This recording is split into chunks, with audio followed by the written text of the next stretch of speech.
Jadi ada dhamma yang membuat kehidupan kita menjadi indah. Apa itu? Ada dua. Jadi untuk hidup kita supaya indah itu cuma dua. Tidak perlu banyak-banyak. Sang Buddha menyampaikan dua hal ini yang membuat kehidupan kita menjadi indah. Yang pertama adalah kanti, yaitu kesabaran. Pernah dengar kesabaran?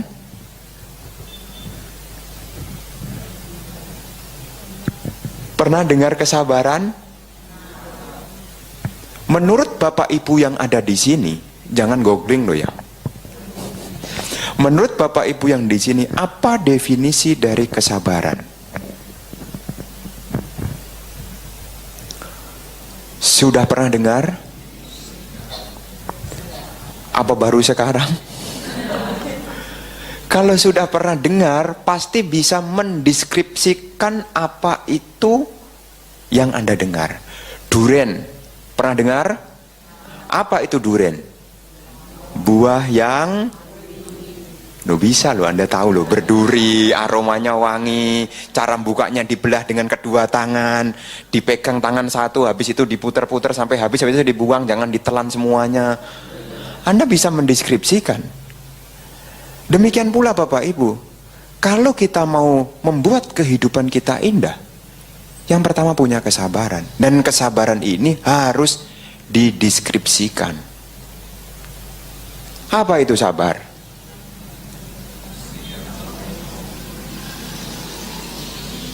Boyo sabar. Apa artinya sabar? Sabar itu punya 3 makna. Makna yang pertama adalah kemampuan untuk menahan keinginan dulu. Jangan cepat emosi ya. Kemampuan untuk menahan keinginan. Orang yang bisa menahan keinginan, dialah orang yang sabar. Yang kedua, selain kemampuan menahan keinginan, orang yang sabar itu kemampuan menahan emosi. Dan yang ketiga, orang yang sabar itu artinya orang yang mampu bertahan di situasi sulit tanpa banyak mengeluh. Nah, yang pertama, kenapa sabar itu perlu? Karena yang pertama dalam kehidupan sebagai manusia ini banyak keinginannya. Kenapa kehidupan kita menjadi tidak indah? Karena banyak keinginannya. Banyak keinginannya. Maka Sang Buddha mengingatkan, kenapa kita harus sabar? Karena dalam diri kita ini tidak pernah kekurangan yang namanya keinginan. Keinginan itu tidak ada habisnya. Nuruti keinginan itu seperti ngisi ember yang masih mending kalau bocor. Ember yang tidak ada dasarnya, diisi langsung les.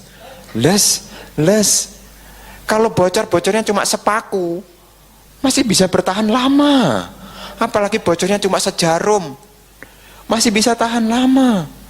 Kalau tidak ada dasar, hilang.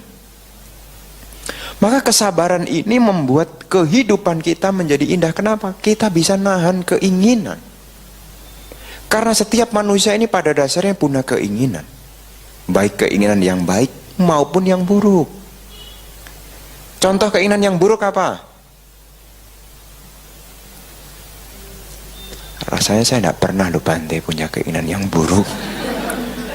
Apa contoh keinginan yang buruk? Mengharap orang lain celaka. Kalau kita tidak suka sama orang, keinginan itu ada. Saya senang kalau dia susah. Apa? Saya senang melihat dia susah.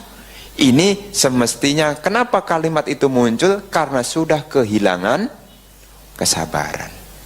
Keinginan yang buruk bisa muncul. Keinginan yang baik itu juga perlu kesabaran. Umat Buddha kan pengen kaya kan? Apa yang terjadi kalau tidak punya kesabaran? pengen kaya, pengen hidupnya enak, ndak sabar. Banyak teman-teman kita kok. Korupsi itu kalau pejabat, jualan narkoba. Kenapa jualan narkoba? Cepat kaya. 1 gram putau itu harganya ratusan ribu. Itu 1 gram, coba punya 1 kuintal. Kenapa sampai ada orang yang terjebak di dalam jual narkoba? Karena dia pengen enak tanpa mau sabar, tidak bisa nahan keinginan. Saya tidak ngomongin orang sini loh ya, jadi kalau tersinggung maaf loh ya, saya tidak ada niat begitu. Karena saya ini sering masuk, ya, keluar masuk LP Cipinang, pembinaan, bagian sustik itu masyarakat khusus narkotik. Jadi saya sering kali ketemu orang-orang, ya maaf loh ya, orang dari Medan. Ya kalau sudah di sana kan saya suka tanya, kenapa kok bisa? Ya Bante, saya kan dari Medan merantau ke Jakarta. Ya katanya ada pekerjaan yang menjanjikan, katanya omsetnya besar. Terus saya suruh ngambil barang ke Mangga Besar. Nggak taunya Bante, itu kali pertama. Ternyata bungkusan itu isinya narkoba.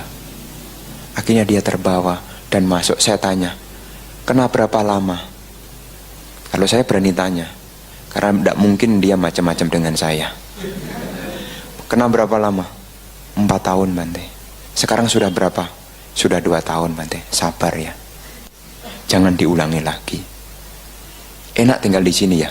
Enak di mana Bante? Bukannya di sini makan gratis? Bagaimana enak? Setiap hari cuma lihatin pagar yang tinggi. Kadang-kadang saya isengi, makanya belajar meditasi. Siapa tahu menguasai ilmu meditasi bisa tembus.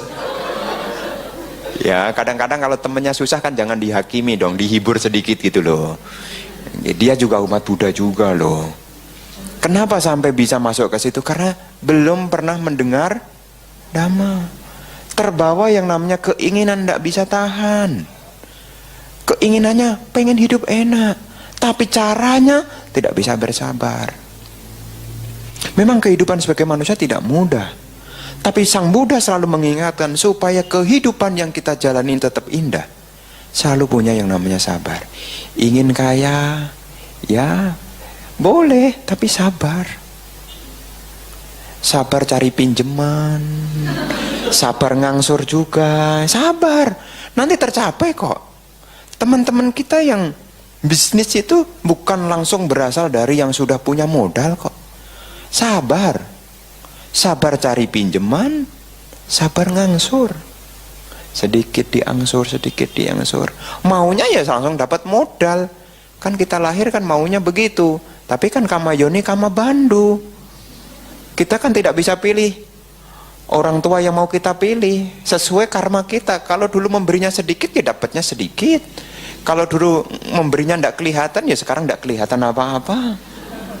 Makanya nanti dalam kehidupan Bapak Ibu, kalau kita punya keinginan, kita mesti sabar. Kemarin kan sudah dibahas tentang tujuan hidup, mesti dicatat. Sudah ditulis belum? Kemarin itu bayar loh, beli talkshow itu bayar loh ya, itu beli tiket loh ya, itu tiket itu bayar, itu ada tulisannya. Anda punya harapan, ditulis. Kalau sudah ditulis, untuk mencapainya Anda juga harus sabar. Sabar itu bukan berarti diam, sabar itu bukan berarti menunggu, sabar itu diam dan mikir. Kalau usaha yang dicita-cita tidak tercapai, diam sebentar dan mikir. Kalau jalannya buntu, jangan dipaksain, berhenti dulu mikir. Mau ke gang sebelah, gang buntu, sudah mentok, bawa mobil, Anda tabrak-tabrakan tidak bakal lolos kok. Berhenti dulu mikir, ini jalannya sudah buntu, bisa atlet mundur lagi. Maka kalau Anda punya keinginan, namanya orang hidup ini punya tujuan. Tujuan ini sangat penting. Ketika Anda mau meraih tujuan itu, Anda juga harus punya yang namanya kesabaran. Ketika masa-masa sulit, Anda harus sabar. Dan sabar itu tidak menunggu. Anda harus berpikir caranya. Karena kalau tidak berpikir caranya, Anda tungguin ya juga tidak akan buka-buka.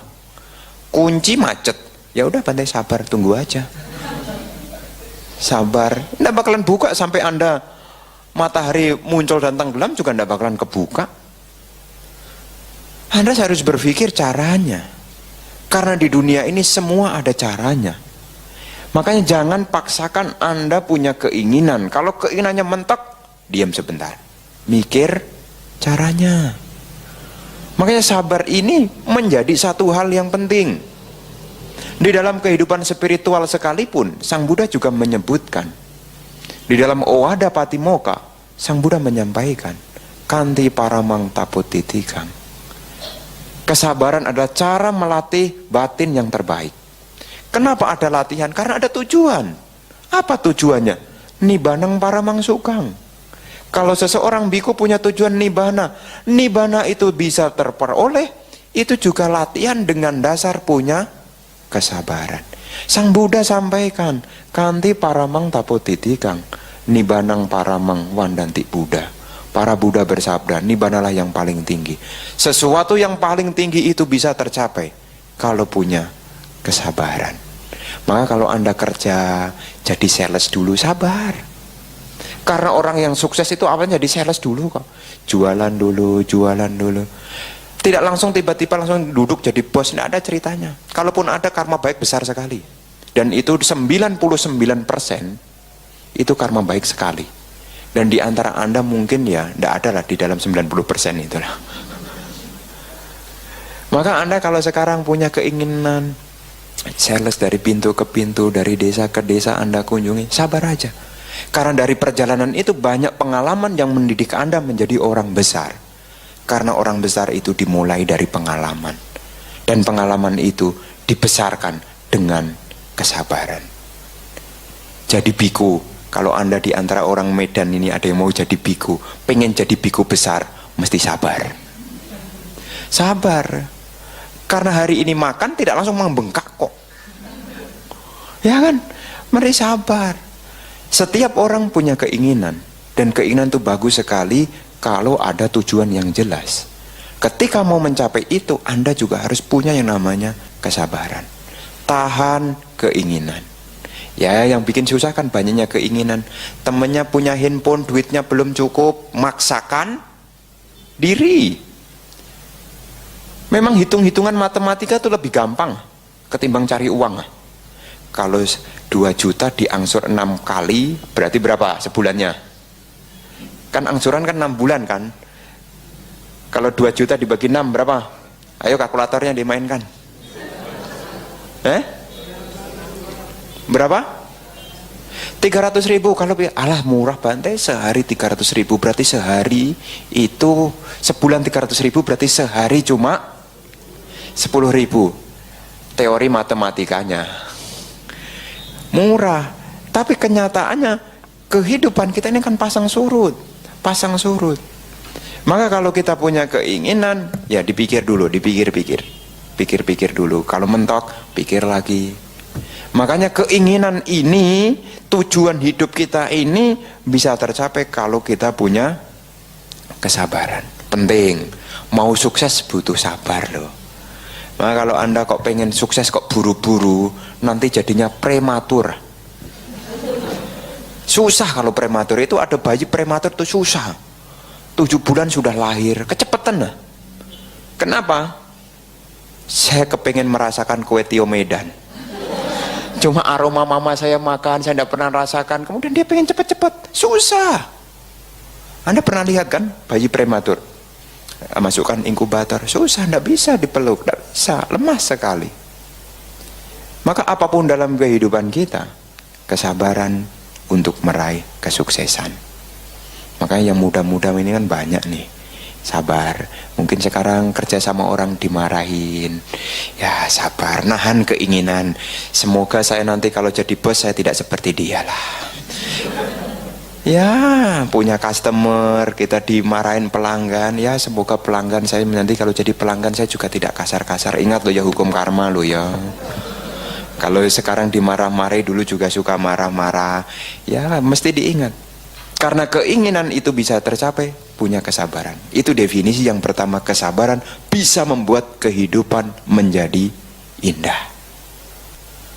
Jadi Anda harus sabar. Kalau sekarang yang muda-muda mau deketin anaknya orang, sabar. Sabar. Harus ada prosesnya. Tidak mungkin tiba-tiba di jalan, di depan ada masalah, kemudian depan wihara, aku cinta kamu. Tidak begitu ceritanya, langsung tinggal kabur. Itu agak kurang. Sabar. Ada pendekatannya. Dunia ini segala apapun menjadi indah, itu dimulai dari kesabaran, dari hal yang kecil. Maka kalau orang yang sabar, dia bisa nahan keinginan. Makanya saya kalau latihan, saya kadang-kadang, saya ini juga masih manusia kok. Saya masih manusia biasa. Kalau diajak pergi baca parita ke rumah duka di Jakarta, itu kadang-kadang malam-malam, pas malam kembang, ada bubur ayam. Kadangkala kalau waktunya selesai baca parita kan umat pada makan bubur ayam. Itu malam-malam loh ya. Saya hanya dipesenin, Bante tunggu sebentar ya Bante, kami makan dulu ya. Saya harus tahan keinginan. Saya juga kepengen juga sebetulnya. Tetapi sebagai biku kan tidak patut. Maka saya harus punya kesabaran supaya hidup saya indah. Tidak mungkin kemudian saya marah-marah di situ dengan mengatakan, kamu apa tidak tahu ini saya ini biku. Apa kamu tidak tahu? Saya juga pengen cepat-cepat ke wihara. Jadi kehidupan menjadi tidak indah, hubungannya biku dengan umat menjadi tidak harmonis. Maka saya berusaha sabar. Ya silakan. Meski dalam hati mengatakan, ayo cepat, ayo cepat. Makanya di saat kita seperti itu, kita juga harus tahan keinginan. Kita masih manusia kok. Apalagi kapan hari malah keluar bakmi. Bisa juga loh. Anda jangan berpikir loh ya, kita ini masih biku, masih biasa. Orang yang masih latihan. Jadi orang yang masih latihan itu, ya harus latihan. Bukan kemudian sudah tahan segala macam godaan, latihan. Direm-rem, disabarin. Karena kita juga punya keinginan. Makanya kadang-kadang sabar dah ya, besok pagi pasti ada kok. Namanya kalau karma baik mendukung Pak. Besok malam mikir gitu. Tapi ya tidak mungkin dipikirin sepanjang malam. Nanti ada. Jadi Bapak Ibu, kita sebagai umat perumah tangga menjadi biku sekalipun, kita punya keinginan, kita punya tujuan, tetapi harus punya kesabaran supaya hidup kita jadi indah. Kalau punya keinginan, tahan dulu. Ya. Yang kedua, orang yang sabar artinya orang yang bisa menahan emosi. Kapan munculnya emosi? Pernah keluar emosi enggak? Kapan munculnya emosi? Di saat-saat ada yang mengecewakan, di saat-saat ada yang tidak sesuai dengan harapan, maka bisa kecewa dan hilang kesabarannya. Maka kita supaya hidup kita jadi indah, kalau ada emosi, nahan dulu. Tidak harus marah. Marah itu adalah salah satu bentuk ekspresi dari emosi. Tapi bukan ekspresi satunya. Saya sedang emosi nih, saya pengen marah. Mau ya diganti. Saya sedang emosi nih, saya mau ceramah. Daripada marah kan mending ceramah. Mengingatkan diri sendiri, kama yoni kama bandu. Kan otomatis kita bisa nahan. Karena yang sering kali zaman sekarang, masyarakat kita Indonesia ini sudah kehilangan jiwa kebesarannya, sudah kehilangan kesabarannya. Jadi sekarang ada istilah baru namanya sumbu pendek. Apa itu sumbu pendek? Sumbu pendek itu, ya kalau Anda nyalakan petasan, ya sumbunya kalau pendek, cepat meledak dan bukan bagus loh ya, ngeri ya. Coba, siapa yang mau mencoba? Nanti tahun baru Imlek di sini bakar petasan enggak?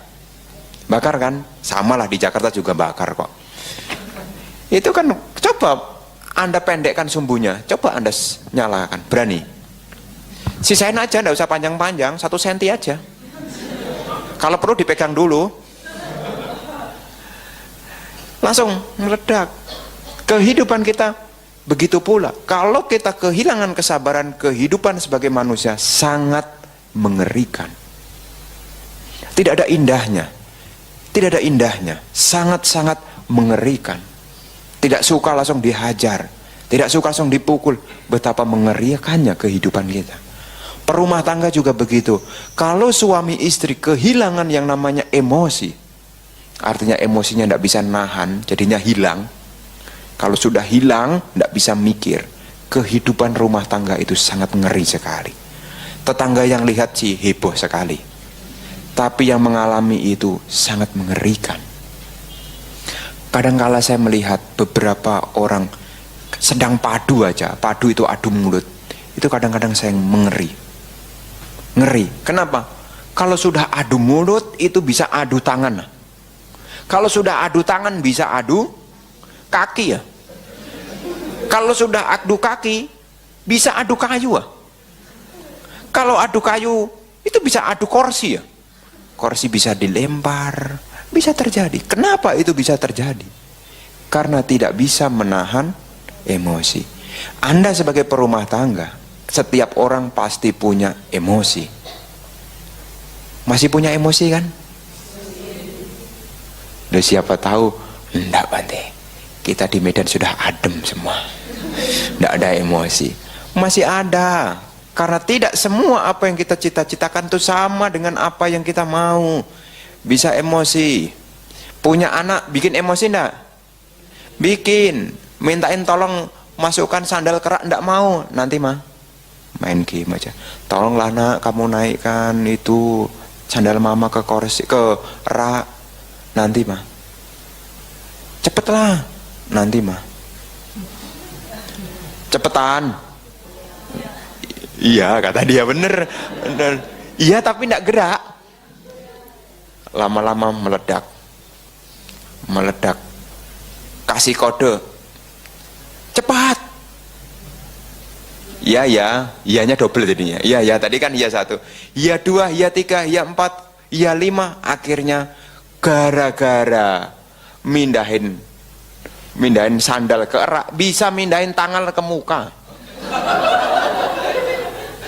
Bisa terjadi loh. Bisa terjadi dan mungkin itu dari hal yang sepele. Dengan anak bisa begitu, dengan suami, dengan istri bisa begitu. Itu belum dengan tetangga loh ya. Yang dekat-dekat. Apakah kehidupan itu menjadi indah? Untuk mendapatkan seorang anak gampang apa sulit? Sulit. 9 bulan 10 hari tanya ibu susahnya kayak apa tuh? Masa sudah lahir kemudian ditampar? Kenapa? Sudah kehilangan emosi. Maka anak-anak tolonglah jangan bikin emosi orang tua ya. Bantulah supaya kehidupan orang tua Anda menjadi indah. Tolong dibantu. Maka kesabaran ini berguna di saat kita sedang emosi. Emosi ditahan. Makanya untuk menahan emosi itu kita perlu latihan. Latihan mengelola pikiran kita, yaitu bermeditasi. Makanya kalau di wihara ada latihan meditasi, ikutlah. Nggak bayar. Apa mau yang sistem bayar? Karena biasanya umat Buddha itu punya persepsi yang di kota loh ya. Kalau latihan meditasi bayar, banyak yang datang. Kenapa? Karena kebiasaan dagang. Ada barang, ada harga. Kalau harganya mahal, berarti barangnya kualitas. Kalau meditasinya gratisan, itu kayak buku yang cuma-cuma itu loh. Padahal kemudian dibikin membayar, ribut. Mosok dhamma dijual belikan, gratis ndak mau. Kalau di Jakarta, kalau kita bikin acara meditasi dengan sistem berbayar, itu sampai limit seatnya, jadi sampai batas tempat duduknya itu masih ada yang pengen daftar. Padahal itu sama yang diajarkan dengan di wihara. Kenapa? Karena bayar itu lebih sungguh-sungguh. Mau cepat pulang, tadi 100.000. Loh gitu loh. Makanya kalau peserta di sini kemudian meditasi mulai, Anda satu-satu. Satu. Lama-lama tinggal pemimpinnya sendiri ya. Apalagi pemimpinnya lupa pasang alarm, semula sejam ternyata tahu-tahu 2 jam, udah hilang. Maka seringkali Bapak Ibu Saudara sekalian, latihan meditasi ini Anda latih. Karena sering saya katakan, tidak ada yang memberi pahala langsung dari segala kebajikan selain meditasi. Tidak ada buah praktek dhamma yang memberi buah langsung selain meditasi. Kalau Anda berdana, buahnya itu nunggu kalau ada yang memberi. Kalau Anda menjalankan sila, buahnya juga masih nanti. Tapi kalau Anda belajar meditasi, buahnya adalah di sini saat ini. Maka Sang Buddha memuji samadhi. Samadhi memberi buah yang langsung. Anda baca di dalam Ratana Sutta terjemahannya. Tahu kan Ratana Sutta? Siapa tahu bacanya cuma sampai saja Kiryagata. Tidak ada buah yang memberi buah langsung selain samadhi. Kesabaran ini juga bisa kita peroleh kalau kita rajin samadhi. Kalau Anda samadhi, dengan usaha yang sungguh-sungguh kesabaran akan muncul. Tetapi ada beberapa orang yang ikut meditasi malah gampang emosi. Karena kapan hari saya ditanya, ada orang yang emosi di wihara. Pas kebetulan ada saya di ruang yang lain. Bante, itu loh, lihat apa? Kan pelan-pelan, kalau ngomong sama Bante kan pelan-pelan. Ada apa? Itu Bante, dia marah. Siapa? Itu yang seringkali ikut meditasi. Masa orang meditasi kok tidak bisa nahan emosi sih Bante? Memang begitu ya Bante, buah dari meditasi itu. Saya bilang, petani ini ada 2. Petani yang sukses dan yang gagal. Kalau yang sukses, dia tidak begitu. Berarti kemungkinan dia adalah yang kedua. Dia mesti nanam lagi dah.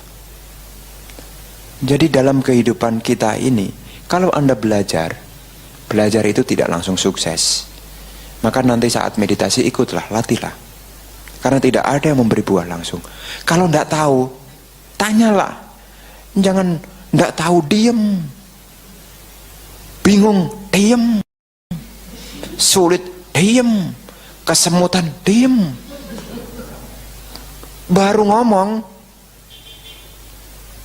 di Facebook, Bantenya tidak bisa bales Bantenya tidak punya akun Facebook kok.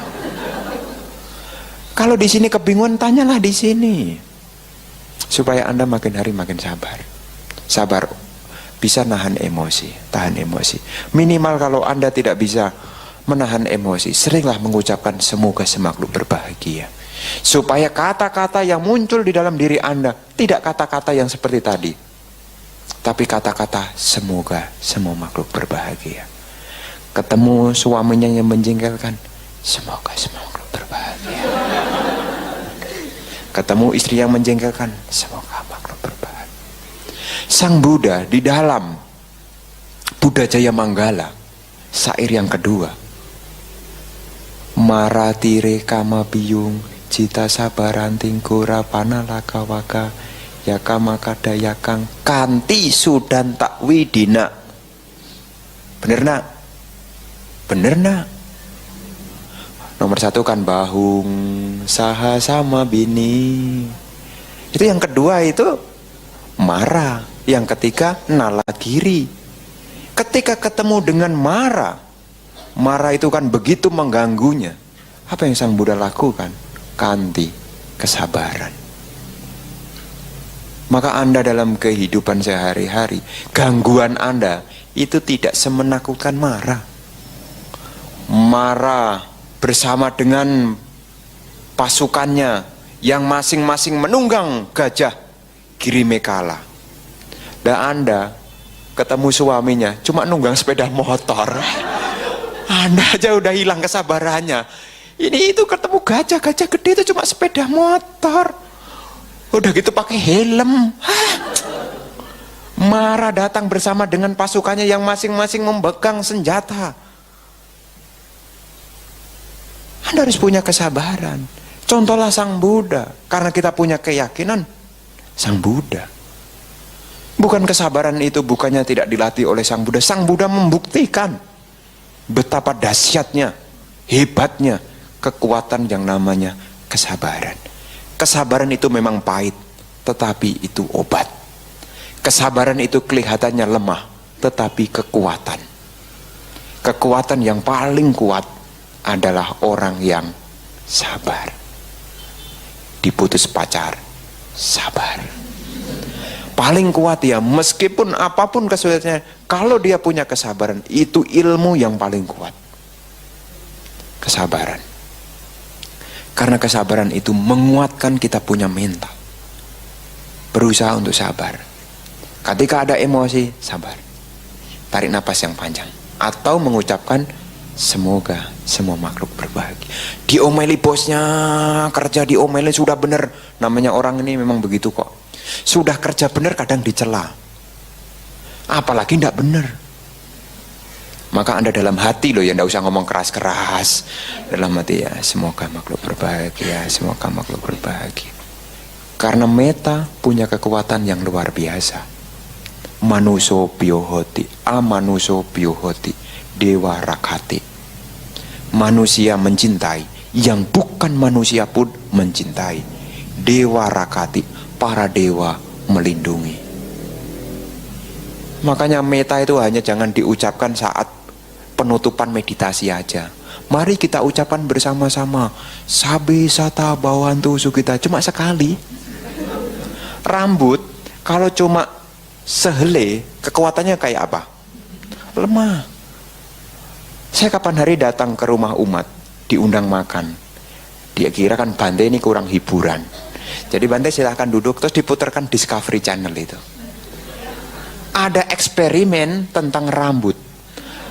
Rambut itu kuat ngangkat beban kurang lebih 3 ton. Bukan rambut sehelai loh ya. Rambutnya dilipat-lipat, dikepang, kemudian dia pepet, kemudian dia angkat. Saya dari situ timbul pengertian. Kalau meta yang kita miliki kita ulang,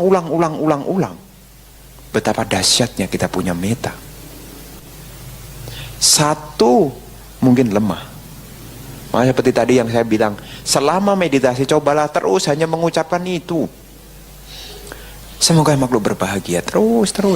Manuso biohoti, amanuso biohoti, dewa rakati. Kalau kehidupan Anda susah, dewa akan melihat orang punya cinta kasih kok hidupnya susah. Bantu. Karena Anda bisa menerima dari orang lain karena apa coba dasarnya? Anda memberi sesuatu kepada orang, bukan urusan menerima dulu dah. Kalau Anda memberi sesuatu kepada orang, kenapa Anda memberi kepada dia bukan dia? Saya lebih senang dia kok Bante. Kenapa kamu tidak kasih dia?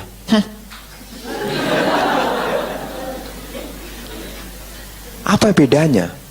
Cinta kasih begitu luar biasanya. Anda memberi apapun kepada orang siapapun, dasarnya adalah cinta kasih. Jadi kalau Anda kekurangan rezeki, kok sulit, magnetnya kurang kenceng, mungkin aura cinta kasih Anda belum kuat. Karena Anda memberi makanan sekalipun kepada tetangga Anda, tetangga mana yang akan Anda berikan? Anda memberi kue keranjang, jeruk, kelengkeng. Kira-kira kalau menurut Anda akan kasihkan ke tetangga yang mana? Apakah semua tetangga Anda? Enggak. Pasti pasti tetangga yang Anda senangi. Dia foto saya. Kenapa dia foto saya coba, tidak foto Anda tuh?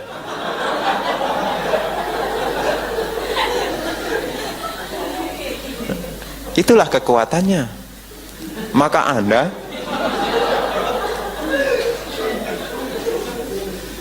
ceritanya senang, dia lah foto.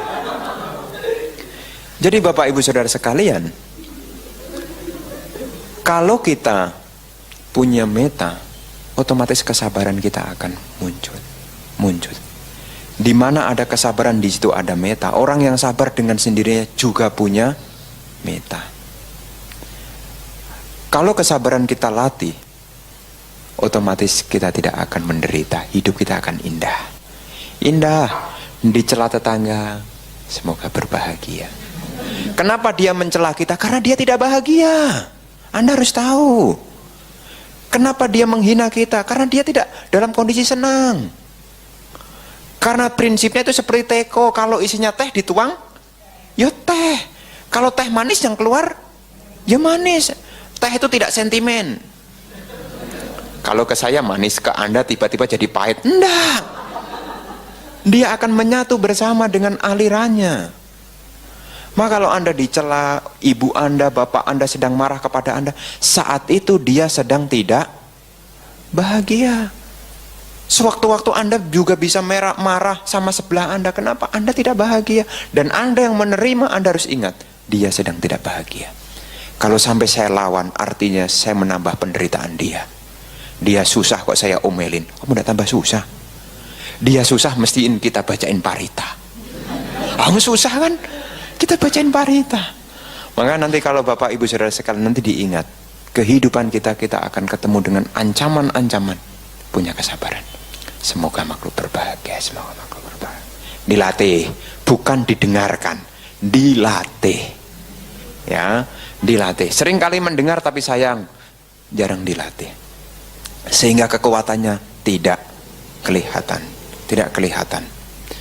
Nah, selain sabar itu menahan emosi, sabar itu mampu bertahan di situasi sulit tanpa mengeluh.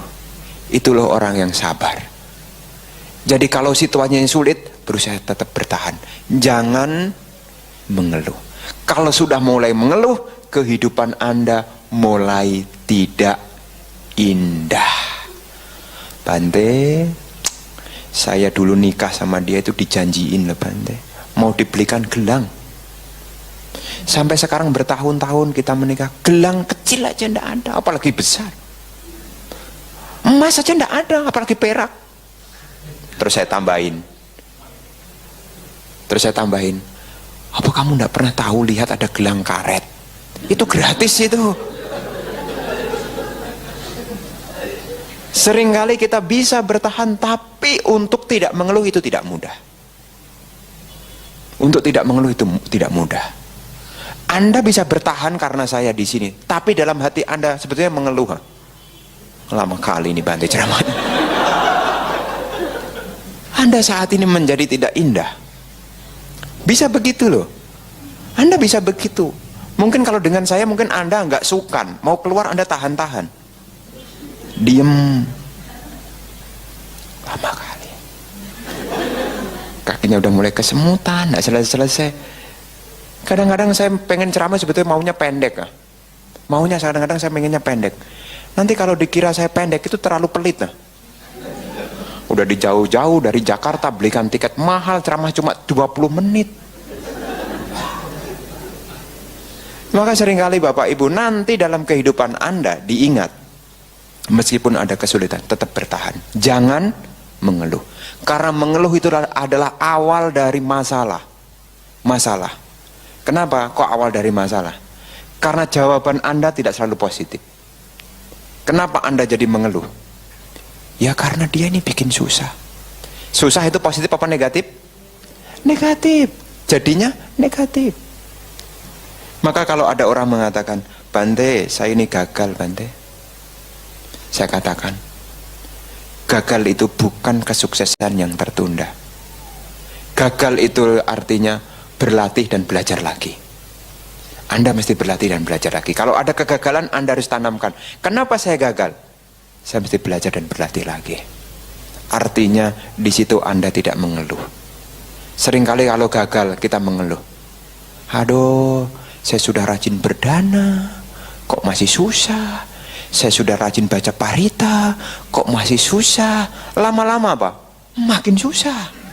Karena mulai tidak mau berdana, tidak mau baca parita, kesusahan makin ada. Maka kalau kita sulit, susah, cobalah jangan banyak mengeluh. Kalau mengalami kesulitan, bertanya, bukan mengeluh. Tahu kan bedanya? Kalau bertanya, itu tanya tentang caranya.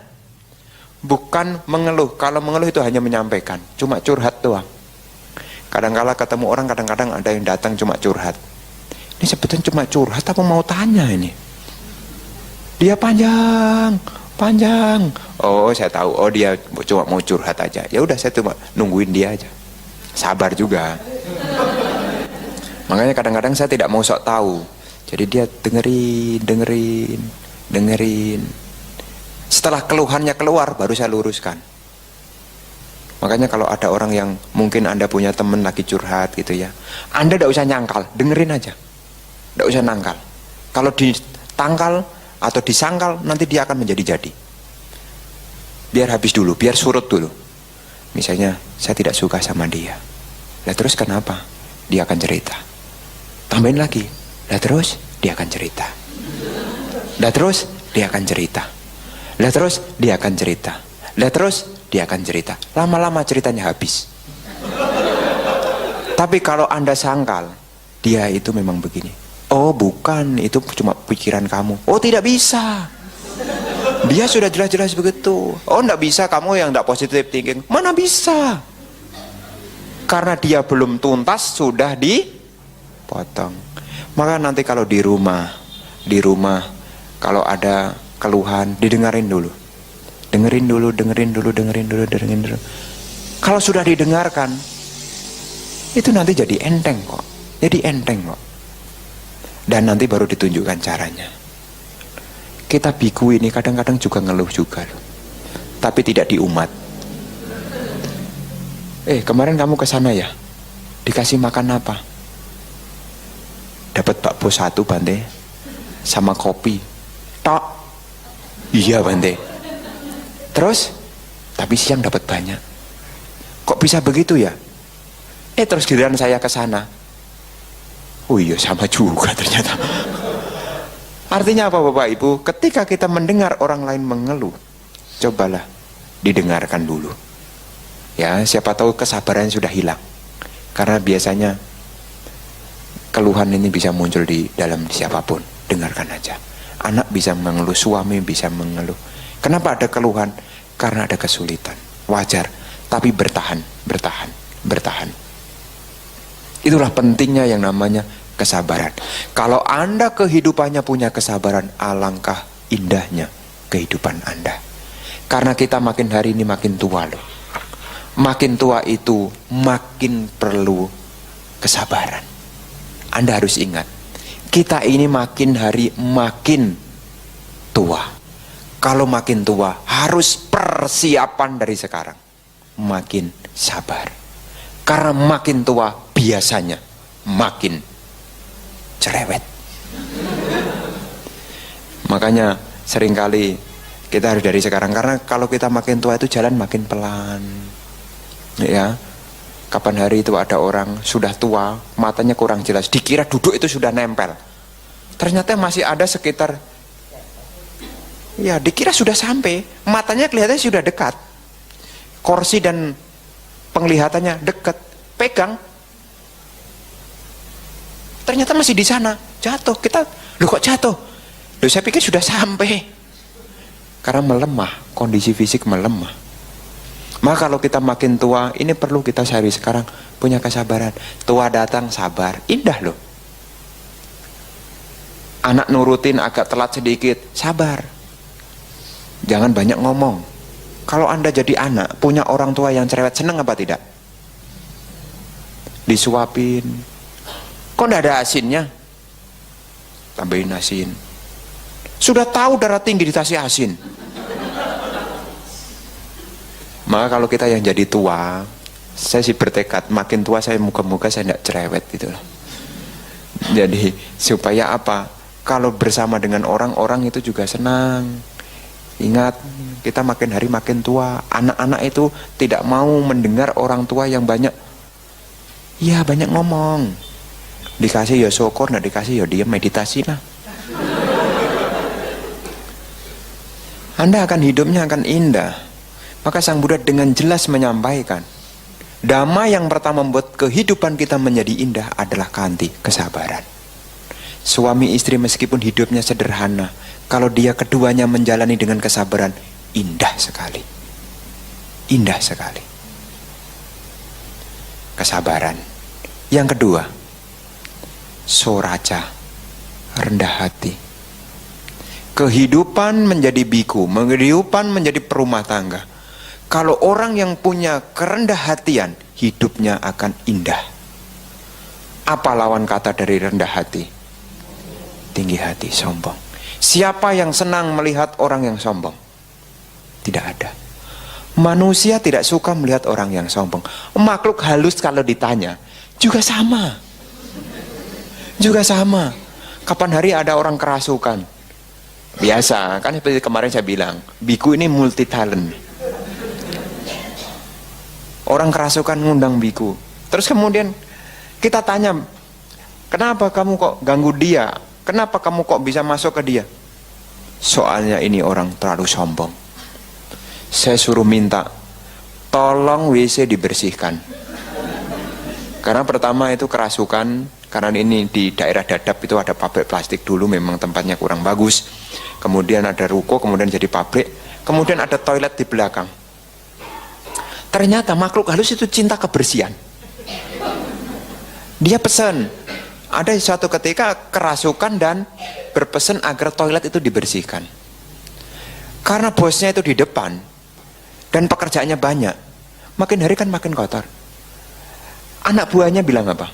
Bu, saya bersihkan toilet dulu ya. Nggak usah. Jangan dibersihkan. Toh yang pakai juga tidak banyak. Jangan dibersihkan. Kemasukan lagi. Kenapa saya tidak suka sama dia? Karena dia sombong. Makhluk halus saja kalau ketemu yang sombong tidak suka, apalagi kita loh. Kita ini belum jadi makhluk halus saja ya tidak suka loh. Maka Bapak Ibu Saudara sekalian, kehidupan kita akan menjadi indah kalau tidak ada kesombongan. Bagaimana supaya kita tidak jadi orang yang sombong, menjadi orang yang rendah hati? Yang pertama harus kita sadari, keberhasilan kita saat ini adalah bantuan dari orang lain. Kita bisa begini ini bukan karena saya kok, karena orang lain. Saya bisa suaranya keras seperti ini, bisa ada ajak ngomong, itu juga karena Bapak Ibu loh. Kok bisa Bante? Tadi siang ada kue tio, ada nasi, ada kerupuk, ada macam-macam. Coba kalau tadi siang tidak dapat makan, apakah saya bisa keluar suaranya? Bante Dhamma di sana. Tidak ada energi. Kalaupun dipaksa-paksa, ngasih sila aja bisa kebolak-balik kah? Tidak konsentrasi, lemes. Jadi saya bisa begini karena siapa? Bapak Ibu. Maka saya juga tidak boleh sombong. Tidak boleh sombong karena saya bisa begini karena Bapak Ibu kok. Saya punya jubah seperti ini bukan saya beli ini kok. Anda punya duit, membeli dari mana? Saya punya ini ya dari Bapak Ibu.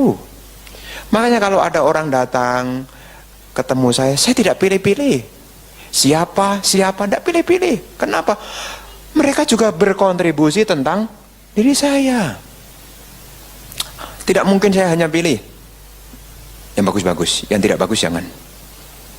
Memang di pasar bisa pilih-pilih. Kenapa? Karena saya punya renungan, saya bisa begini karena orang lain. Jadi saya bisa begini karena orang lain. Makanya Bapak Ibu nanti kalau di rumah juga sama. Rumah tangga bisa begini ya karena suami istri. Tidak mungkin cuma suaminya, tidak mungkin cuma istrinya.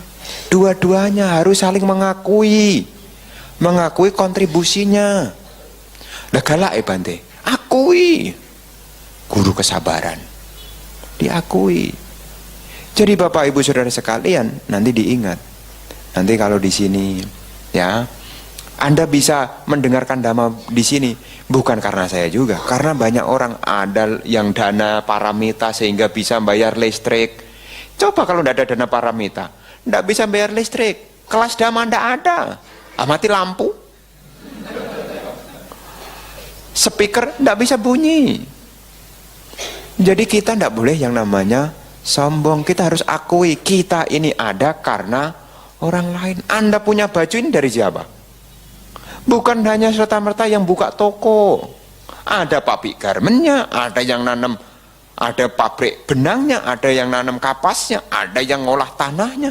Artinya apa? Semua orang berkontribusi kepada diri saya.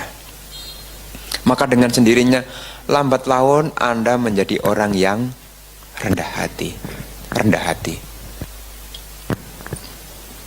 Jadi yang pertama, belajar untuk mengakui bahwasanya keberhasilan kita ini karena orang lain. Yang kedua, orang yang rendah hati itu mau mendengarkan orang lain. Kenapa? Ciri-ciri orang yang rendah hati itu dia mau mendengar. Kenapa di rumah kok jadinya cekcok? Karena tidak saling mendengar, kayak nonton TV. Kalau TV-nya tidak kedengaran, apa yang Anda lakukan? Apa kita mendekatkan telinga kita ke TV? Bante, soalnya TV-nya tidak kedengaran, telinganya didekatkan? Tidak. Apa yang dilakukan? Volumenya dinaikkan. Kenapa di rumah tangga timbul suara yang keras-keras? Karena tidak saling mau mendengarkan. Mereka berebut pengen didengarkan. Makanya kalau suaminya ngomong, dengarkan Bu. Kalau istrinya ngomong, Pak, didengarkan Pak, supaya volumenya tidak naik. Karena kalau tidak sampai kedengaran, maaf, memang volumenya itu wajar. Kita muter radio di mobil, kalau suara di luar lebih kencang, volumenya akan dinaikkan. Maka dengarkanlah. Orang yang rendah hati itu mau mendengarkan. Karena orang yang rendah hati itu tidak merasa dirinya paling pinter. Yang biasanya tidak mau mendengarkan karena merasa paling pinter, pengen tahu paling segala-galanya. Dan seperti tadi saya bilang, mendengarkan itu lebih enak. Hemat energi. Nggak haus. Jadi mendengarkan cuma diem. Cuma diem. Kita yang ngomong ini mikir. Mikir. Maka nanti kalau di rumah, cobalah jadi orang lebih banyak mendengarkan. Mendengar itu pahalanya besar. Makanya tingkat kesucian pertama itu diperoleh kalau muncul satu pemahaman dari mendengar.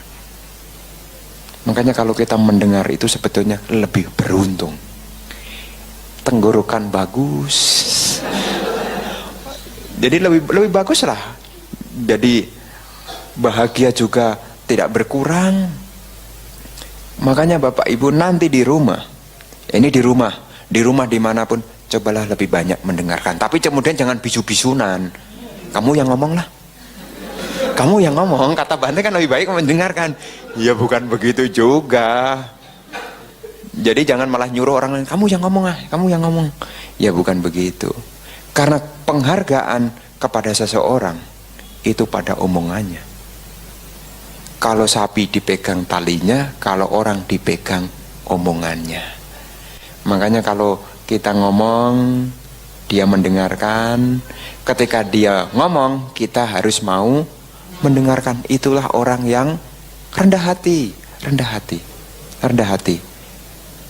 Jadi nanti di masyarakat, cobalah bisa bertahan untuk bisa mendengarkan. Orang yang mendengarkan itu tidak bodoh kok. Justru yang banyak ngomong itu kelihatan bodohnya kok. Jadi kalau yang banyak ngomong itu kelihatan bodohnya. Jadi yang sedikit ngomong itu justru ilmunya makin banyak. Karena dia yang nuangin terus dia diem, dia tampung. Kan lama-lama yang ngomong habis. Yang mendengarkan makin banyak.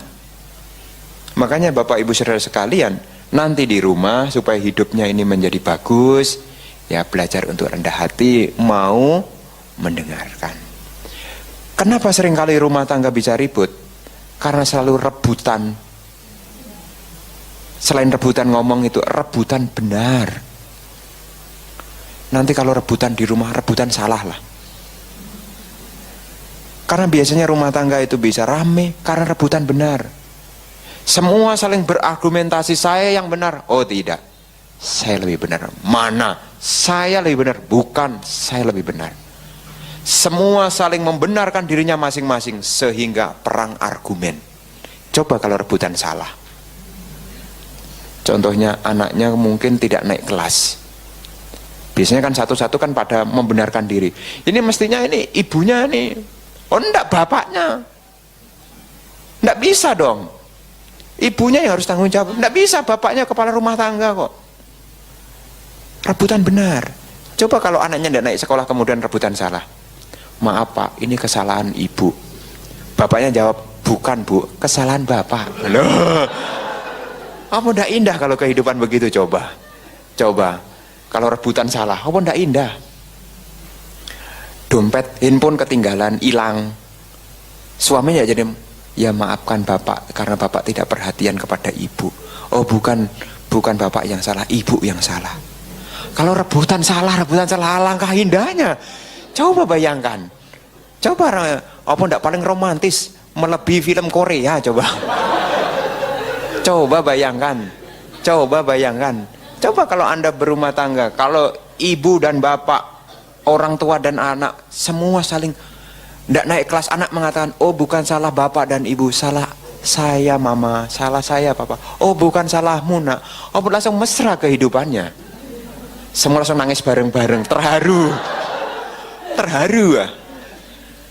Ada loh, hanya kita tidak bermain seperti dama. Kita hanya mengikuti arus dan bukan melawan arus. Semua rebutan benar. Coba kalau jalannya rusak kemudian kita saling menyalahkan diri sendiri, alangkah indahnya. Kalau sekarang dunia sedang kacau kemudian kita berintrospeksi satu sama lainnya, apakah tidak begitu indah? Makanya kerendahan hati ini sangat penting. Jadi belajar untuk mendengarkan. Nah, yang ketiga, orang yang rendah hati itu tahu setiap orang itu punya kelebihan dan kekurangan, maka dia bisa menghargai. Yang tidak bisa menghargai karena tidak bisa menilai. Setiap orang itu punya kelebihan dan kekurangan. Semua dipukul rata. Coba aja, tidak usah jauh-jauh di sini. Yang di depan sama yang di belakang, mana yang lebih banyak mendengar? Beda. Frekuensi suara makin ke belakang makin kecil. Beda, tetap beda. Makanya yang diperoleh tidak mungkin sama. Dari hal ini aja sudah kelihatan setiap orang punya kelebihan dan kekurangan. Topik damanya sama, tapi nangkepnya bisa lebih, bisa kurang. Ya saya hargai. Karena setiap orang memang pada dasarnya tidak sama. Setiap orang pada dasarnya beda. Setiap orang punya kelebihan dan kekurangan. Mungkin dia cerewet tapi dia murah hati. Kelebihannya murah hati, kurangnya cerewet. Mungkin dia agak kasar tapi dia peduli. Kelebihannya di mana? Peduli. Kekurangannya di mana? Kasar. Anda punya orang tua juga begitu, ada kelebihan dan kekurangan. Anda punya anak juga sama, punya kelebihan dan kekurangan. Rendah hati. Alangkah indahnya kalau kehidupan kita punya kerendahan hati. Maka seperti apa yang Sang Buddha sampaikan, dhamma yang buat kehidupan kita indah hanya dua, sabar dan rendah hati.